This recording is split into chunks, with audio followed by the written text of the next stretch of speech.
Should cats be given weapons of mass destruction in the form of a mech suit?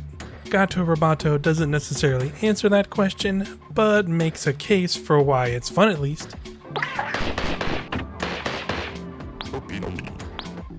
Gato Roboto is a Metroidvania leaning its inspirations closer towards the Metroid spectrum.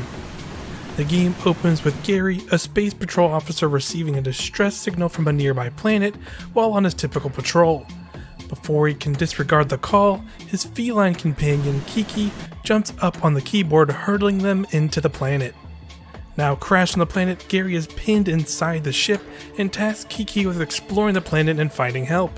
From that point on, you're tasked with exploring an abandoned station that you'll have to bring back online using a mech suit conveniently fit for a cat. All your standard power missiles, double jumps, and dashes are here as power-ups to find, and these abilities will help you break down barriers or reach new heights in different areas. The game looks like a Game Boy game that leaped right off that tiny screen and onto my monitor, and even has fun unlockable colors that you can swap between.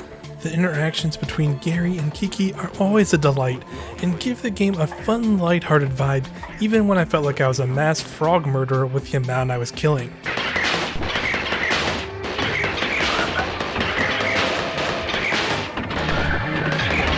But luckily, when I was tired of shooting frogs, the game wrapped up, having completed it in just a little over 4 hours. The game has a lighthearted approach.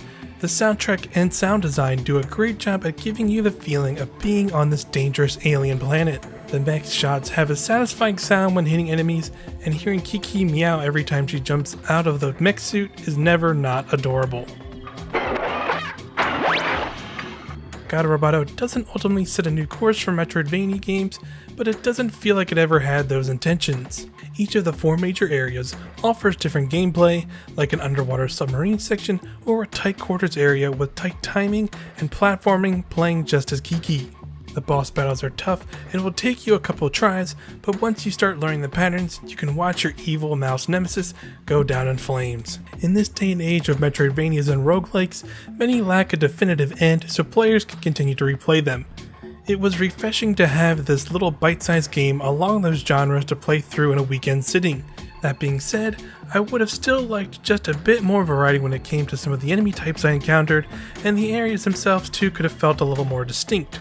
Gato Roboto is only an $8 title on PC and Switch, so it's ultimately not asking from a lot from you, and it's a neat little game if you're looking for a one and done weekend session.